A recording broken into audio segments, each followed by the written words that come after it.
नमस्कार, आप देख रहे हैं बिग फाइट लाइव। आपके साथ मैं हूं श्वेता मिश्रा अवस्थी। हंगामा हंगामा, सिर्फ और सिर्फ हंगामा।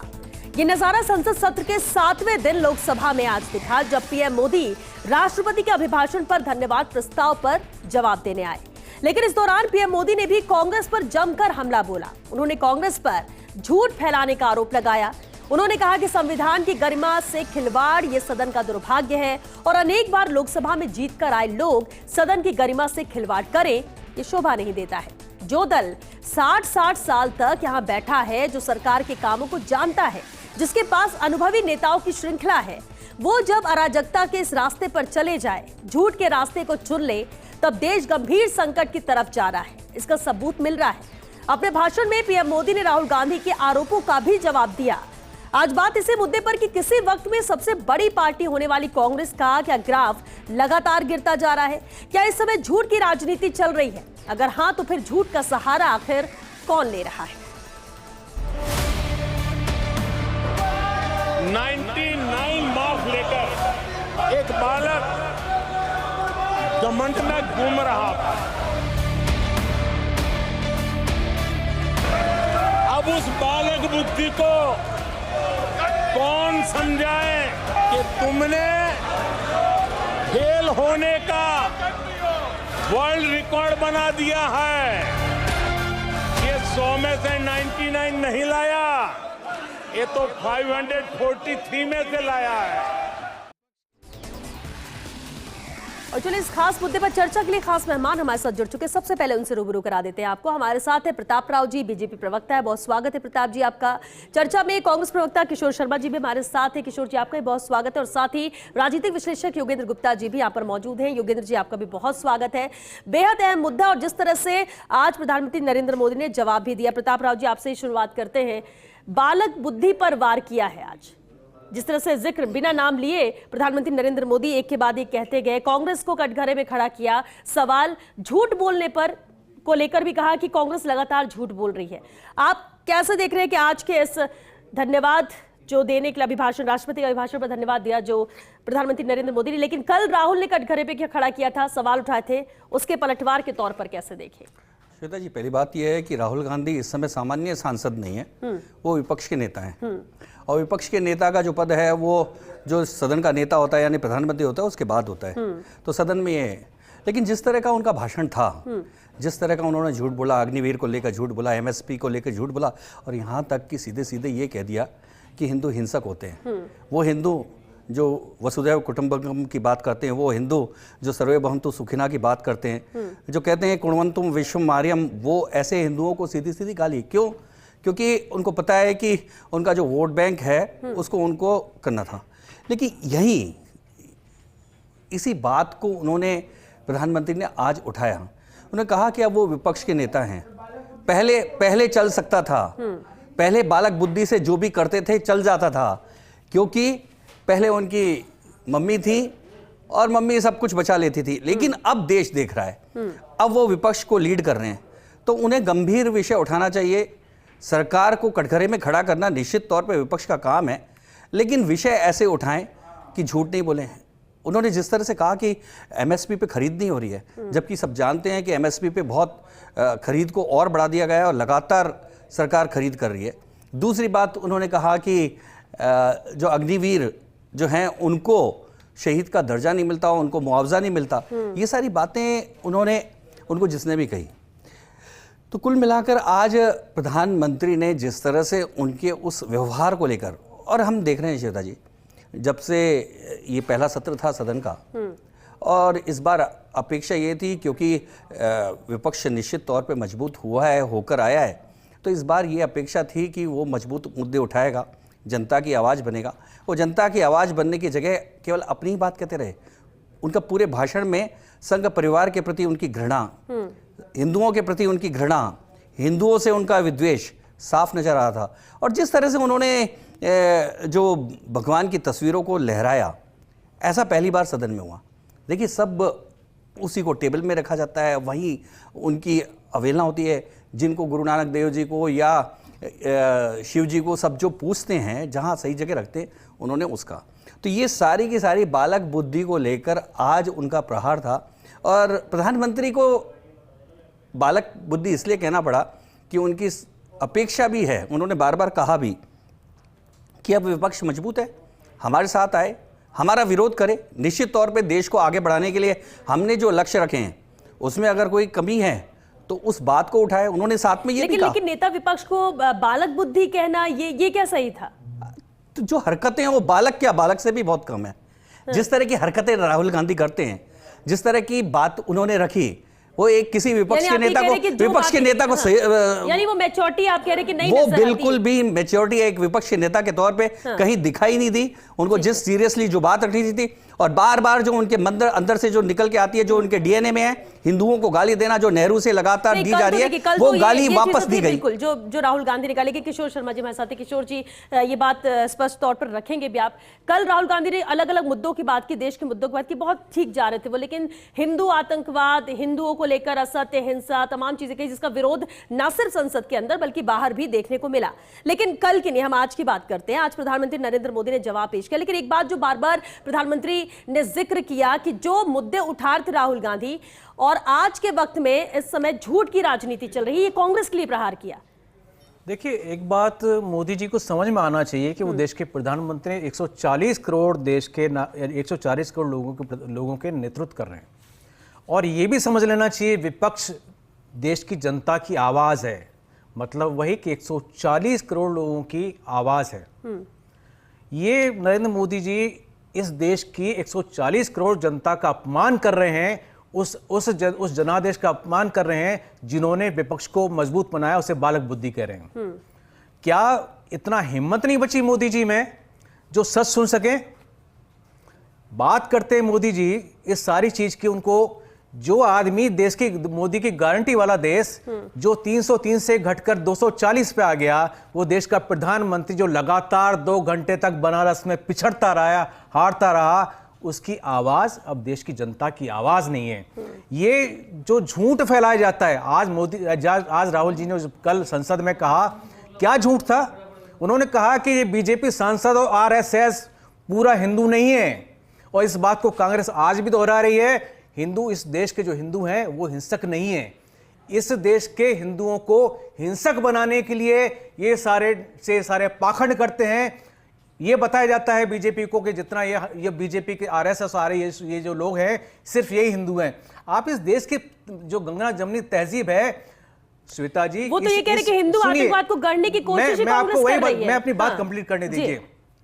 ये जब गली की बात नहीं है, ये गली मोहल्ले में जब 1947 से ये षड्यंत्र है हिंदुओं के खिलाफ। गली मोहल्ले में जब पंडित राम प्रसाद अपनी गली से निकलते हैं, मुस्लिम मोहल्ले से तो सलाम वालेकुम कहते हैं, सुनते और सुनिए इस बात को कि जब मोहम्मद निकलते तो राम राम कहते हैं, और ईद पर राम प्रसाद जानते हैं कि हिंदुओं के ऊपर किस तरह से गालियां होती हैं। झूठ पाखंड बंद करना पड़ेगा। सरकार होती है, आप सुन लीजिएगा, हिंदुओं के जुलूसों पर, हिंदू रामनवमी के जुलूस पर किस तरह से हमला होता है, नरेंद्र मोदी के भाषण है, किस तरह से डर बैठा गया मोदी जी में कि बार-बार हिंदुओं को आतंकवादी कहा जाता है, और इनकी जब यूपी की सरकार होती है तो कहती है इस देश की ताकत है। तक कोई हिंदू बनाने के पीछे षड्यंत्र कर रहे थे लगातार। एक इकोसिस्टम है, हिंदुओं को वोट के तौर पे इस्तेमाल करने की वजह नहीं जो 100 करोड़ हिंदुओं को बदनाम करने की साजिश कर रहा है। मार्जिन क्लेम करते मजबूत होते भारत 5 लाख से 6 लाख थे, क्योंकि भारत की मजबूती केवल सनातन में है। ये मान लीजिए, भारत की मजबूती हिंदुओं की एकता में है। भारत की मजबूती तभी है जब तक हिंदू है यहाँ, नहीं तो नहीं है। और उसको बार बार कमजोर करने के लिए आज इस देश में जो माइक है गालियां देते हैं, क्योंकि इनका षड्यंत्र है। ठीक है, वापस प्रधानमंत्री ने कहा किन देशों के इशारों पे राहुल गांधी इस तरह की बातें इशारों पे जिनको फायदा होता है इस्तेमाल ठीक करते हैं। है, वापस आप करूँ करेंगे योगेंद्र जी। आज जो प्रधानमंत्री नरेंद्र मोदी ने अपनी बात रखी, काफी वक्त भी उन्होंने लिया संसद में, जिस तरह से एक जो आरोप कल लगे थे उसका जवाब दिया, राहुल गांधी पर कटाक्ष किए, राहुल गांधी को कटघरे में खड़ा किया। लेकिन एक बात जो बार बार वो दोहराते वो ये कि झूठ की राजनीति कांग्रेस कर रही है। उन्होंने कहा कि अग्निवीर को लेकर बात कर ले तो वो झूठ बोल रही है कांग्रेस, उत्तर से दक्षिण तक झूठ फैलाने का काम कांग्रेस कर रही है। तमाम अहम मुद्दे उठाए और कहा कि सिर्फ झूठ ही झूठ फैला रही है कांग्रेस, जबकि कांग्रेस सबसे पुरानी पार्टी है, सबसे ज्यादा वक्त तक संसद में रही है, और जिस तरह का कृत्य किया गया, जिस तरह से शोर की बात करें, हंगामे की बात हो, उसे लेकर भी सवाल खड़े किए, और इसे लेकर स्पीकर ने भी लताड़ लगाई थी। लेकिन सवाल ये कि झूठ की राजनीति जो बार बार कांग्रेस पर की जा रही है, वाकई में कांग्रेस झूठ की राजनीति कर रही है? नहीं, देखो श्वेता, दो चीजें इसमें। सबसे पहली तो ये कि जो संसद में हो रहा है, हम लगातार शुरू से कह रहे हैं कि इस बार जो संसद चली वो घमासान होगा, और वो घमासान आप लगातार देख रही हैं। जहां तक आप झूठ की राजनीति की बात कर रही हैं, तो देखिए राजनीति में शुचिता तो बची नहीं है, और राजनीति में कौन झूठ नहीं बोलता। अगर भारतीय जनता पार्टी कांग्रेस पर आरोप लगाएगी तो कांग्रेस वाले भी भारतीय जनता पार्टी के 50 झूठ गिना देंगे जो अब तक बोले गए 10 सालों में और उन पर अमल नहीं हुआ। और अगर भारतीय जनता पार्टी चाहेगी तो कांग्रेस के पिछले 50 साल के शासन के 50 झूठ गिना देंगे जो आज तक नहीं हुआ। सवाल ये है दोनों दलों का। देखिए, जहां तक भाजपा का सवाल है, जो बालक कहा गया या बच्चा बुद्धि कहा गया, तो अब मुझे लगता है कि भारतीय जनता पार्टी को समझना चाहिए कि अब ये जो सारी चीजें कह रहे हैं, आप नेहरू को लेते हैं, आप इंदिरा गांधी को लेते हैं, आप 50 साल के शासन को लेते हैं, ये पूरे जितने मुद्दे हैं सारे के सारे अपने चुनाव में उठाए थे, और चुनाव में जनता ने इनको उस तरीके से स्वीकार नहीं किया, इसलिए आप 240 पर आ गए। तो मुझे लगता है कि मुद्दे भाजपा को बदलने की जरूरत है। अब वो नेहरू, इंदिरा गांधी और पप्पू या बालक बुद्धि, मुझे लगता है यहां से आगे जाना चाहिए और देश के ज्वलंत मुद्दों बात करनी चाहिए। जहां तक कांग्रेस का सवाल है, कांग्रेस को भी जरूरत यह है कि नेता प्रतिपक्ष का पद मिलने के बाद अब राहुल गांधी को मुझे लगता है और ज्यादा मैच्योरिटी दिखानी चाहिए। और मैच्योरिटी इसलिए क्योंकि जब भी सदन में आप कोई बात उठाते हैं तो फिर आपको डेटा सही तरीके से रखने होंगे। जैसे आप अग्निवीर का लीजिए, अग्निवीर में यह तो कहा जा सकता था कि आप शहीद का दर्जा नहीं देते तो शहीदों को मिलने वाले सारे लाभ नहीं मिलते, लेकिन आप ये नहीं कह सकते कि 1 करोड़ रुपए नहीं मिलता। इसी तरह एमएसपी पर यह कह सकते हैं आप कि टीटू का फायदा नहीं मिलता, लेकिन आप ये नहीं कह सकते एमएसपी पे खरीद नहीं मिलती। मतलब एमएसपी जो आज जो परचेज प्राइस है उस पर तो ले रहे हैं, लेकिन जो किसानों की डिमांड है एमएसपी वो नहीं दे रहे हैं आप। तो राहुल गांधी को भी क्या करना होगा, नेता प्रतिपक्ष के नाते और मैच्योरिटी के साथ में, डेटा के कलेक्शन के साथ में, ज्यादा मुद्दों को उठा करके जनता के और भारी तरीके से वार करना होगा। और भारतीय जनता पार्टी को निसंदेह मुझे लगता है कि 10 सालों से जिस तरीके से वार किए गए कांग्रेस पे, अब उसे थोड़ा सा आगे जाना होगा। ठीक है किशोर जी, राहुल गांधी अब सिर्फ सांसद नहीं क्योंकि नेता प्रतिपक्ष है और पूरे विपक्ष की जिम्मेदारी उनके कंधों पर है, और इसलिए कल भी जब वो एक एक मुद्दे उठा रहे थे, उस पर बात रख रहे थे, मुद्दों पे चर्चा की बात कर रहे थे, तब तक तो ठीक था। लेकिन जहां धर्म, हिंदू, हिंसा ये सब चीजें आए तो उसके बाद ऐसा लगा कि ट्रैक से उतर गए। लेकिन अगर आज प्रधानमंत्री नरेंद्र मोदी बार बार सवाल उठा रहे तो सवाल एक ये भी उठता है कि क्या वाकई में राहुल गांधी कि मैच्योरिटी नजर नहीं आ रही है, या फिर मजबूती के साथ, क्योंकि विपक्ष इस बार मजबूत है और मजबूती के साथ अपनी बात रखने के वजह से ही कई बार होता है कि ट्रैक से उतर जा रहे हैं, और इसलिए बार बार अभी भी राहुल गांधी पर सवाल उठ रहे हैं। साफ तौर पे समझ लीजिए, जब हिंदू हित की बात आई तो मोदी जी और ये सारे बीजेपी के नेता बिलबिला गए। लोग सच सुनना चाहते हैं। इन पूरे 10 सालों में सिर्फ हिंदुओं के नाम पर देश के मतदाताओं को ठगा गया, और यही फैसला था इस देश की जनता का कि देश की जनता ने फैसला दिया। जो नरेंद्र मोदी दूसरे गारंटी ले रहे थे, लगातार 2 घंटे तक पिछड़ते रहे, वो हारता रहा वो देश जो दुनिया को गारंटी दे रहा था और वो जिताने की बात कर रहा था। एक बात ये, आप क्या सोच रहे हो, ये अब जो ये लोकसभा अध्यक्ष माइक बंद कर देते, अब जनता के हाथ में माइक है, और ये मैच्योरिटी के सवाल है। नीट पर सवाल क्यों नहीं हो, एमएसपी सवाल क्यों नहीं हो, अग्निवीर पे सवाल क्यों ना हो, आप क्यों ठग रहे किसानों को, आप क्यों ठग रहे बेरोजगारों को, आज नीट पर फैसला क्यों नहीं लिया गया। आज लाखों करोड़ों बच्चे 7 साल में एनटीए ने वो लिए और 7 साल में 70 पेपर लीक हो गए, और मोदी सरकार में बैठे धर्मेंद्र प्रधान को लेकर कोई फर्क नहीं पड़ रहा है, कोई बयान नहीं आ रहा उस देश की जनता के साथ, युवाओं के साथ। ठगिए मत। और विपक्ष इतना मेजॉरिटी के साथ सवाल उठाया जाएगा, आप रुकिए, हम 99 पर जरूर हैं, लेकिन पूरे 5 साल देश की जनता की आवाज उठाएंगे। और आज एक बता दूं, 240 में जो सिमटे हैं, जो 1.5 लाख का ये इसके मार्जिन के कम हुए ना, 4-4, 5-5 लाख के, ये इसलिए हुए हैं कि पूरे 5 साल पहले विपक्ष में रहते हुए हमने आवाज उठाई। इस देश में हमारे कई सांसदों को निलंबित कर दिया गया, उसके बावजूद उठाई। ये जनता के पास एक बात गई कि नहीं, ये जो नरेंद्र मोदी का 10 साल में जो कार्यकाल है वो नहीं है। मैं आपको और भी जिक्र कर देता हूं। नरेंद्र मोदी ने जिक्र किया कि कांग्रेस सरकार का भ्रष्टाचार, मैं आपको याद दिला देता हूं, इलेक्टोरल बॉन्ड से बड़ा घोटाला इस देश में कोई नहीं हुआ जब बीजेपी पार्टी को 15,000 करोड़ का इलेक्टोरल बॉन्ड मिला। वो पार्टियां थी जो 100 रुपए की पार्टी थी, 500 रुपए दे रही थी। पाकिस्तान से पैसा आया, इसमें आया। वो कोरोना में वैक्सीन थी, जिसने कहा कि ये वैक्सीन पे क्वेश्चन मार्क आ गया, वो उस कंपनी ने उनको चंदा दिया। और आप देखिए, उस सबको मैनेज करने के लिए पूरी ताकत लगा दी गई। सुप्रीम कोर्ट ने डंडा दिया चुनाव आयोग को, तब जाकर के बहुत सारा फैसला हुआ। ठीक है, आप ये कह रहे हैं कि कांग्रेस पर ये स्कैम और घोटालों की बात करें, भ्रष्टाचार की बात करें, बीजेपी भी इसी में संलिप्त है। हिडनबर्ग ने अडानी पर आरोप लगाया वकालत उसकी अरे वो वकालत क्या कौन हुआ कर रहा था?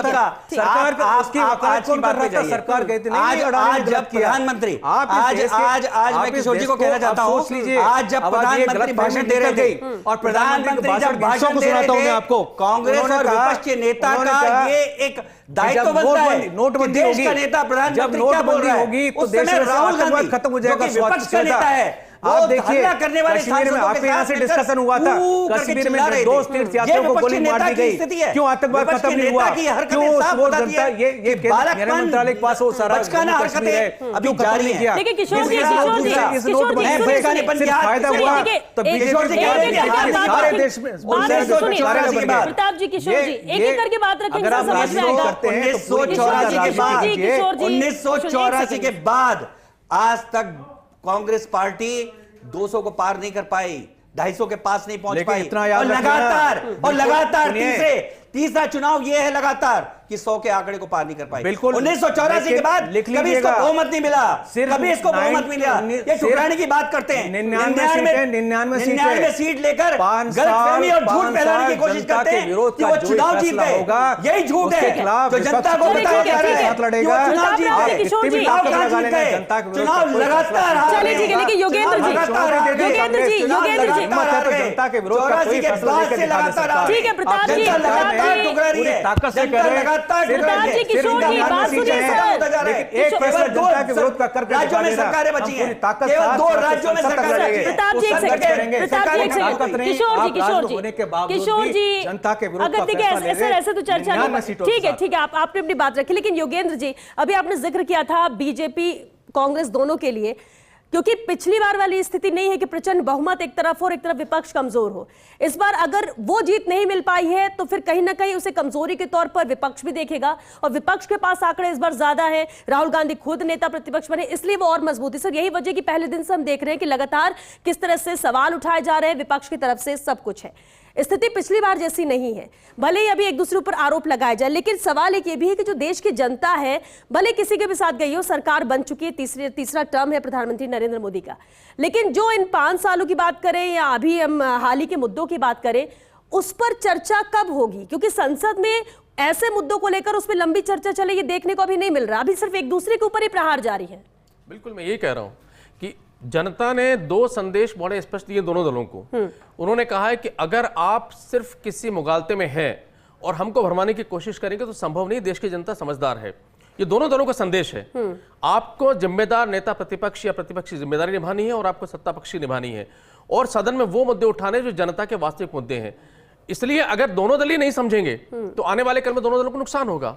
और जहां तक जो मूल मुद्दा अपन कह रहे हैं कि जो आपने अभी जो हमारा जो सब्जेक्ट है बालक बुद्धि पर, तो देखिए मुझे लगता है कि दोनों दलों की अब जरूरत यह है कि शब्दों के वार बहुत हो गए, अब काम पर वार होना चाहिए। क्योंकि अगर बालक बुद्धि की बात करेंगे तो निसंदेह 2 संसदीय क्षेत्र से जीत कर आए नेता प्रतिपक्ष। तो आप क्या ये कहना चाहते हैं कि भाई जो वहां के जो मतदाता है उन्होंने एक बालक को वोट दिया है या बालक बुद्धि? तो ये मुझे लगता है कि किसी भी तरह के शब्दों का वार दोनों ही दलों को नहीं करना चाहिए, मूल मुद्दे पर आना चाहिए, मूल मुद्दे पर आना चाहिए। लेकिन प्रताप जी, जिम्मेदारी ठीक है प्रताप जी, लेकिन प्रताप जी एक सवाल ये भी कि चलिए आप एक दूसरे पर आरोप लगा रहे हैं, लेकिन संसद का एक एक वक्त, एक एक मिनट बहुत कीमती होता है। ऐसे में क्या उन मुद्दों पर बात नहीं होनी चाहिए? 100 करोड़ हिंदुओं को गाली देने वाला मुद्दों पर बात नहीं होनी चाहिए? कहने से क्या दिक्कत है? जिसने 100 करोड़ हिंदुओं को गाली दी है, जिसने 100 करोड़ हिंदुओं को कहा हिंसक होते हैं, वो हिंदू जिन्होंने दुनिया की जिन्होंने कल्पना की और दुनिया के लिए सौहार्द की बात की, उन हिंदुओं को गाली देने वाला बालक नहीं तो और क्या हो सकता है? जो आज भी हारने के बाद भी, जिसकी पार्टी लगातार हार रही है, जिसकी पार्टी लगातार हार रही है, उसके बावजूद जीत का दावा करता है, वो बालक नहीं है तो क्या है? वो क्या है? इसमें मेजॉरिटी अभी भी नजर आ रही है क्या? निश्चित तौर पे भले ही सीटें बढ़ गई हो, लेकिन मेजॉरिटी नाम की अभी भी चीज नहीं आई है। जो हिंदुओं को गाली देने वाला है, देश की संस्कृति बालक कहा जाता है, तो इसमें कांग्रेस को चिढ़ क्या होती है? निश्चित तौर पे बहुत बड़ी ताकत है, बालक है या अपराधी है, करारा जवाब दे दिया। बालक है या अपराधी है। अगर वो बालक नहीं है विपक्ष तो अपराधी है जिसने हिंदुओं को गाली दी है। अगर इसी तरह से 40 करोड़ मुसलमानों को जनता दी जाती गाली उसका तो क्या अपमान राहुल किया जा गांधी रहा है? को ये मोदी जी, ये स्थिति होती? अपमान बर्दाश्त बाहर नहीं प्रदर्शन हो करेगा जाते, देश। लेकिन अभी हिंदुओं को रुकते गाली जाइए। देने के बावजूद बहुत सारे हिंदू इतना आपको- सहिष्णु है। ठीक है, हिंदू लेकिन इतना किशोर जी, सहिष्णु है। किशोर जी, एक आज भी सवाल, सहन कर लेकिन रहा है। प्रताप जी, आप ये मान लीजिएगा प्रताप जी, बिल्कुल कि आप आपने ये एक सोचें- बात रखी, एक बिल्कुल सीधा सा सवाल, सीधा सा जवाब किशोर जी आपसे। प्रताप जी हो या फिर बीजेपी हो या प्रधानमंत्री नरेंद्र मोदी हो, हिंदू की जब बात आती है तो ऐसा लगता है कि बीजेपी हिंदू के साथ खड़ी है और हिंदुओं के दुश्मन यहाँ पर कांग्रेस है। ये जो एक सिनेरियो बन गया, इसे कैसे तोड़ेंगे? क्योंकि जब बयानबाजी की बात आती है, कुछ कहना होता है, तो आप हिंदुओं को कटघरे में खड़े करते हो और बीजेपी बार बार ये कहती है कि अगर आप किसी के हितैषी हैं तो वो अल्पसंख्यकों के हैं। इससे कैसे तोड़ा जाएगा? ये जो बनवाया गया है तस्वीर, कल का बयान देख लीजिए, आप सुन लीजिएगा। हाँ। बार बार इस बात को मैनिपुलेट किया जाता है कि ऐसा होता है। कहाँ? साफ तौर पे चलाइए। कहा गया, क्यों? कैसे? ये इसे आप चलाइए, आप ये गलतफहमी निकाल दीजिएगा। ये कहा कि बीजेपी और आरएसएस अगर कस्टोडियन है, नुमाइंदगी करती है, तो गलतफहमी निकाल दीजिएगा। इस देश के साथ सारी राजनीतिक दल खड़े हैं, सारी पार्टियों के साथ खड़े हैं, धर्म के साथ खड़े हैं। झूठ आपने फैला दिया। आपको लगता है कि देश की जनता नहीं है, सिर्फ इसी ट्रम्प को बार बार चलाते हैं। संबोधन पर, प्रधानमंत्री नरेंद्र मोदी के संबोधन पर एक लास्ट कमेंट, एक सेकंड बस, वक्त खत्म हो रहा है। योगेन जी, कस्टोडियन नहीं है योगेन जी, इसके यहाँ एक चीज और भी है, क्योंकि लगातार भारतीय जनता पार्टी का तर्क है कि उन्होंने हिंदुओं के शब्द का, इसलिए हम लोगों ने उसको बालक बुद्धि कहा है। लेकिन आपको दो चीज समझनी चाहिए कि जो हिंदू वोट है उसमें भारतीय जनता पार्टी को तय करीबन 35-36% वोट मिला है इस चुनाव के अंदर। मिलने से क्या होता है? नहीं, यानी कि वोट नहीं मिला तो इसका मैंने गाली दे देगा कोई? प्रताप जी, मैं डिबेट में नहीं करता, मैं आपके दोनों की तरफ से नहीं हूं, मैं तो निष्पक्ष बात गाली कर रहा सहन हूं। नहीं होगी, मेरे दोनों निष्पक्ष बात कही है। आप इस को गाली सहन नहीं होगी, कोई भी ये इस तरह का इकोसिस्टम बर्दाश्त नहीं होगा। पिछले 25 सालों में हिंदुओं के देश में हिंदुओं को गाली देके अब शासन में नहीं आ सकते। ठीक है, आपको वोट नहीं मिलेंगे। स्वीकार नहीं किया गया। अयोध्या में हार गए। किशोर जी, प्रताप जी, एक सेकंड, वक्त खत्म हो रहा है। जहां आप क्लेम बात खत्म करते करिए, मुझे थे वहां हार गए। मेरा सिर्फ इससे बड़ा अफसोस हो सकता है। और आप दोनों से किशोर जी वो तो किशोर जी जरा फैला के झूठ फैलाकर हिंदुओं को बांट कर वोट पाड़ लिए। कर दिया गया। धर्म को बांट दिया गया। अब नहीं चलेगा। किशोर जी, सुना मैं सिर्फ ये कह रहा हूं आपको कि देखो, जो हिंदू वोट का सवाल है ना, किसी भी धर्म को किसी को गाली देने का कोई अधिकार नहीं है। कोई धर्म कोई सा भी हो, हिंदू की बात नहीं कर रहा, कोई भी धर्म हो, किसी को नहीं देना चाहिए। लेकिन को देख के देख लो, दूसरे को आप जरा देख के देखो, मैं पता लग जाएगा कि क्या होता है। चलिए ठीक है, क्योंकि वक्त खत्म हो गया, बहुत पता लग शुक्रिया, जाएगा बहुत शुक्रिया क्या होता है। प्रताप जी, किशोर जी, योगेंद्र पता जी, लगता चर्चा है में क्या हो शामिल जाए। होने के लिए। बीजेपी के तो प्रवक्ता ने देखिए, सवाल सिर्फ ये है कि कल राहुल गांधी ने बात रखी, लेकिन किस तरह से विवाद हुआ, विरोध हुआ उनके इस बात को लेकर, जब हिंदुओं को लेकर उन्होंने बात कही। आज प्रधानमंत्री नरेंद्र मोदी ने जवाब दिया और झूठ फैलाने को लेकर सवाल खड़े किए कांग्रेस के ऊपर। लेकिन एक बात तो तय है, देखिए ये संसद है, यहां पर सभी सांसदों को चुनकर आपने भेजा है और आप उम्मीद यही करते हैं, हमें पता है कि आप उम्मीद यही करते हैं कि जो देश के हित में जो मुद्दे हैं उन पर बात हो, चर्चा हो, सत्ता पक्ष विपक्ष दोनों आमने सामने हो। लेकिन कुछ फ्रूटफुल निकले, कुछ वहां पर निचोड़ निकले, कुछ उस पर लेकर काम किया जाए ताकि ये जो 5 साल सरकार को दिए गए हैं बेहतर तरीके से आगे वो काम कर सके, विकास के काम कर सके और विपक्ष साथ दे, सहयोग दे। कुछ गलत है तो आप सवाल उठाइए, लेकिन अगर संसद के अंदर बार बार आप हिंदू या हिंदू को हिंसक कहेंगे या कुछ और ऐसे शब्दों का प्रयोग करेंगे, फिर दूसरे धर्म के लोगों का धर्म बीच में लाएंगे और विवाद खड़ा करेंगे, तो सिर्फ इसी में उलझ कर रह जाएंगे, फिर हम विकास की बात नहीं कर सकते। चुनाव हो चुके हैं, अब कोई हिंदू, कोई मुस्लिम, कोई इसके वोटर उसके वोटर नहीं रह गया है। अब सब देश के लोग हैं जिसके लिए ये सब सांसद मौजूद है संसद में, जिन्हें काम करना है, सरकार को काम करना है। और ऐसे में आप ही लोगों से उम्मीद बहुत ज्यादा है देश की जनता को, और इसलिए अब इंतजार रहेगा कि ठीक है, आरोप लगा लिया, सवाल उठा लिया, लेकिन अब आगे विकास की बात हो, काम की बात हो, मुद्दों को लेकर चर्चा हो, तो शायद देश को भी गर्व होगा, नागरिकों को गर्व होगा कि हमने सही सांसद को चुनकर भेजा है, सही सरकार बनाई है, विपक्ष भी हमारा मजबूत है। चलिए इसी के साथ बिग फाइट लाइव में आज के लिए बस इतना है। नमस्कार।